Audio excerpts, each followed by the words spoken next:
Hey, this is Stacy from Let's Cook, y'all. Welcome back to our channel. If you're new, welcome. We're so glad you're here.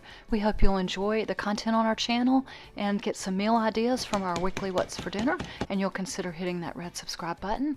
We are back with a brand new week of easy and delicious meals. We tried a couple of new things. We've got some old favorites, and surprise, we had another birthday in our family. We hope you enjoy all the food in this week's video. The first meal we made this week was made in the Instant Pot, but it can also be done in the slow cooker, and I will leave a link to both of those recipes. You'll need a pound of turkey, some brown or green lentils, some onion and garlic.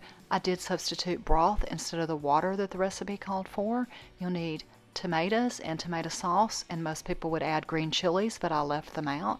You'll need a whole lot of seasonings, and I do always add extra when I'm cooking in the Instant Pot, and some tomato paste, but it's a very easy recipe. Tim, who does not like lentils, will actually eat this one, so he's pretty good with it, and we are going to make it in the Instant Pot. Let me show you how to do that.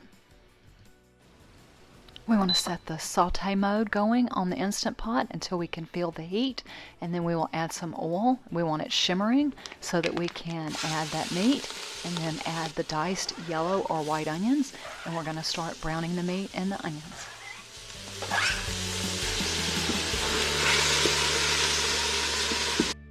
We will start adding the other ingredients. We need about 2 tablespoons of tomato paste, and I do love this from a tube, but you can easily just open a can, just freeze whatever you have left. Then we will add some minced garlic and some salt, and again, I don't measure, a couple of good pinches.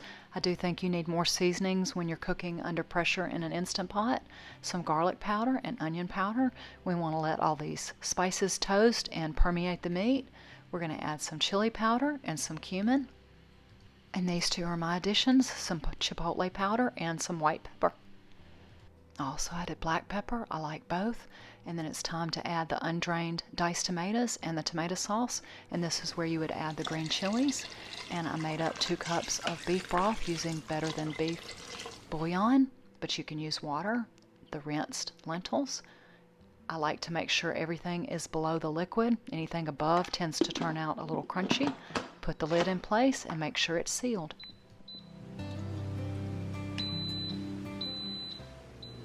Give or take however much time it took me to get the stopwatch app up on my phone, it took it right at 11-12 minutes to come to pressure. It's going to cook for 10, and then NPR for 10, plus prep time, so you need to allow at least 35 minutes for this recipe.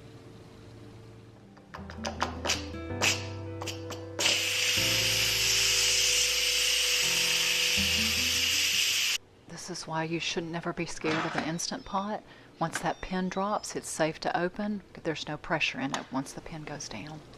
So this is what it looks like when it's finished. Remember, anything in an Instant Pot, the longer it sits, the thicker it will get. While the chili was cooking in the Instant Pot, I made a quick salad, and I'm going to mix up another vinaigrette. This is one of my favorites for fall. It's a maple mustard. I kind of eyeball the ingredients and cut it in half for the 2 of us, but this one calls for a 1/3 cup of maple syrup, 2 tablespoons of red onion or shallot, 3 tablespoons of Dijon, 2 tablespoons of red wine vinegar, a tablespoon of oil, and some salt and pepper. Like I said, I eyeballed it, so I tasted it, and then I thought it needed a little more, so I added some more red wine vinegar and some more Dijon mustard. But this maple mustard vinaigrette is delicious. It is also really good on a grilled chicken salad. I'll leave a link to the recipe that I mostly used. I did leave out the green chilies and I added a little more seasonings, but this is a turkey lentil chili. I don't have Fritos and I didn't even make cornbread. We're just going to serve ours with shredded cheese and sour cream.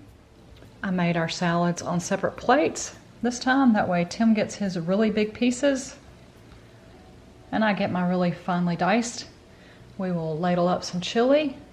I will put the maple mustard vinaigrette, since it's feeling like fall, on the salads. And we'll fix our bowls and plates. Chili and salad is what's for dinner tonight.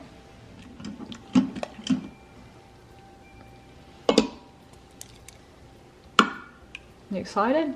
Nothing like lentils to make my day. Come on now. You've had this, I think.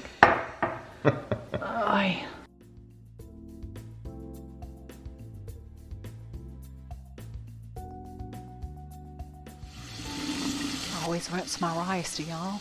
I know what you're thinking. She got out her little rice cooker. Yes, you can cook it in the Instant Pot, but I still use my rice cooker. So she must be making Chinese, but it's Taco Tuesday, so you would be wrong. I made up 1 cup of white rice and then put the rest of it in the freezer for another meal, and got this going with a bunch of seasonings on the stovetop. I added some cumin, some onion and garlic powder, some chili powder, some white pepper, and then thanks to a subscriber, I'm now using salsa to make a quick, easy Mexican or Spanish rice.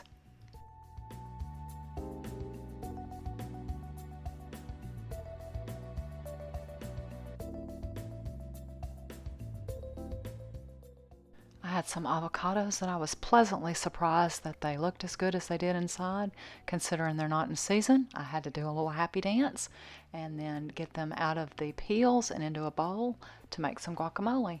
In the meantime, in Tim's little egg skillet, I took out a 1/2 pound of ground beef and started browning it. I'm sure there's 1,001 ways to take off the grease from grounding beef, but this is the way I've always done it. My college roommate taught me this. I keep an old metal can in my freezer. I take it out and spoon as much of the grease out. This can goes right back in the freezer and it freezes. When it's full, I toss it in the garbage. I have another one back there as a spare, and then back at the skillet I just take paper towels and wipe away the rest of the grease rather than taking it off and rinsing it and draining it. Usually when I make tacos, Tim prefers me to use a package of taco seasoning, but since I only had a 1/2 package of meat, I decided to use my homemade seasoning. He does not like the taste quite as much, but I did add some extra seasonings, some cayenne pepper, onion powder, garlic powder, salt, black and white pepper, things like that. And it does, just like a packet, it does need a little bit of water to activate the cornstarch and help it thicken. So I got that going for our taco salad. And we've shown how I make guacamole before, but I take the cut avocado and put some fresh or bottled lemon juice on it, then some white pepper, salt, garlic and onion powder, some cumin, a bunch of cayenne pepper and hot sauce, and then mix it up. I do taste and adjust as I go. I don't get it too spicy for me, but it needs to have a lot of good flavor for Tim, so I did add some more cayenne and hot sauce. I start off with just a very little dab of both sour cream and mayonnaise. Just use sour cream if you like to make it creamy.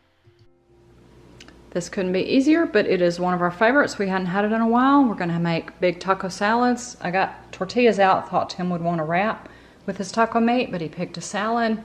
So he's got his big pieces of lettuce, got my little finely shredded lettuce.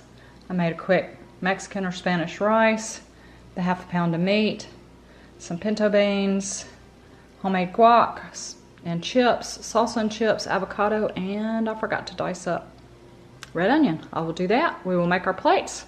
Taco salad is what's for dinner tonight.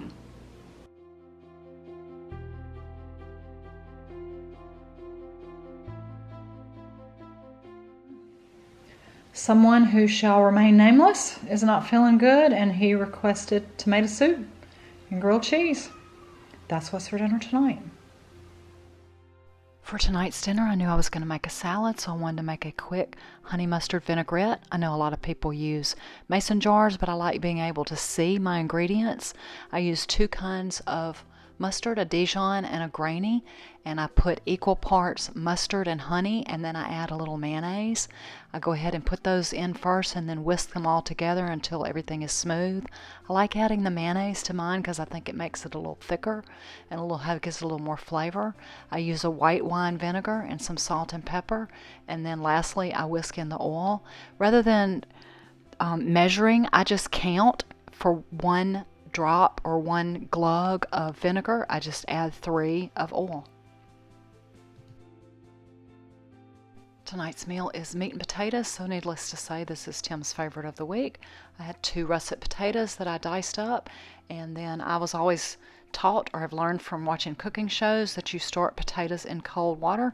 So I got a boiler going on the stove and got the potatoes ready to boil. For the meat portion, this is going to be a hamburger steak. My mom always used saltine crackers. I don't have any in the house. I used club crackers in a Ziploc, and this is my very old knife sharpener, but it has a flat base, so it works great for making cracker crumbs.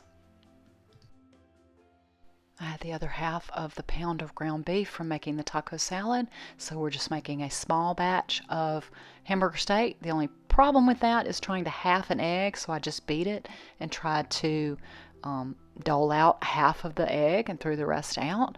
I added the cracker crumbs and some dried breadcrumbs just from a canister, Progresso, and then started adding the seasonings. Still working on this Trader Joe's mushroom umami, some steak seasoning, garlic powder, onion powder, and a little salt and pepper, and some Worcestershire sauce. I think along with the steak seasoning that really helps beef, whether it's turkey or beef.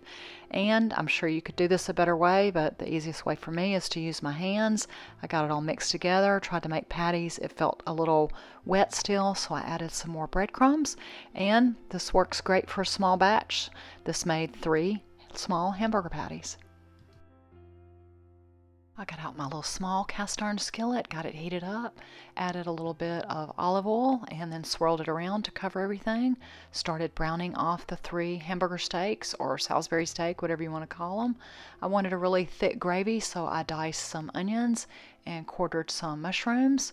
Once the hamburger steaks had mostly cooked, they weren't completely cooked through, I did remove them, kept all that good flavor and oil, and browned off the onions, and then later the mushrooms, and salt and peppered those at the end for a really thick gravy. In the meantime, back at the ranch, the potatoes had finished boiling. They were fork tender, so I drained off the liquid, smashed them with a fork. I'd sometimes use sour cream, sometimes use cream cheese, always milk and some butter and seasonings. This time I didn't have any cream cheese opened, so I added about 3 good tablespoons of butter and then some sour cream and a bunch of salt and pepper. I've said it before, I think potatoes love salt, and a little bit of milk to make them creamy. To start on the pan gravy, I just pushed the onions and mushrooms to the back and started melting a good tablespoon of butter. Once that got going, I added a cornstarch slurry, which is just equal parts cornstarch and water, and started building the gravy using Worcestershire sauce, onion powder, garlic powder, steak seasoning, basically the same things that I'd used in the hamburger steak. I added a little oil. It's a very thick kind of a roux or a paste.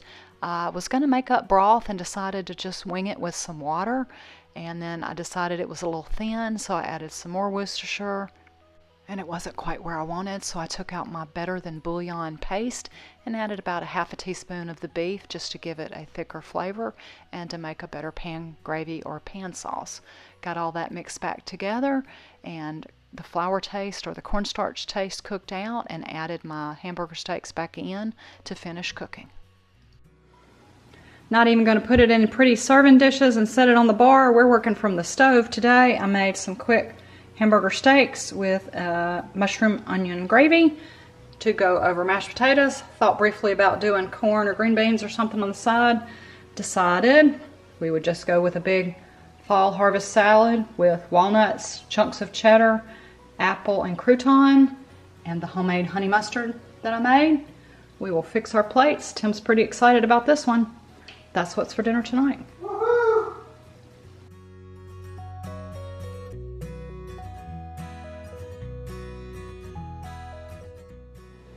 Tonight's dinner, breakfast for dinner, won't look exciting to anyone but me. Certainly not to Tim, because he eats a huge breakfast every day. Breakfast like a king, lunch like a prince.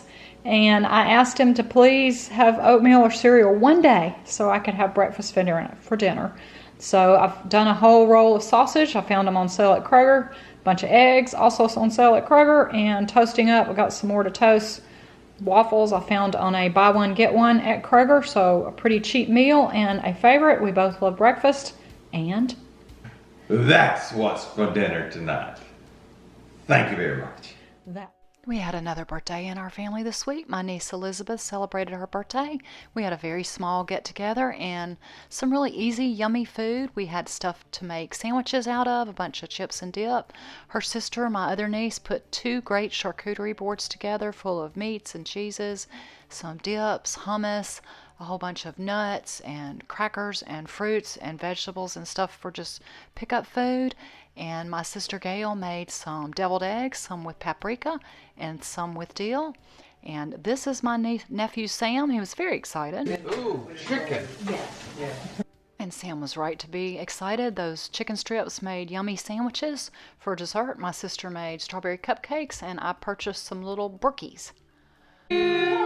Happy birthday to you. Happy birthday, dear Elizabeth. Happy birthday to you. And many more.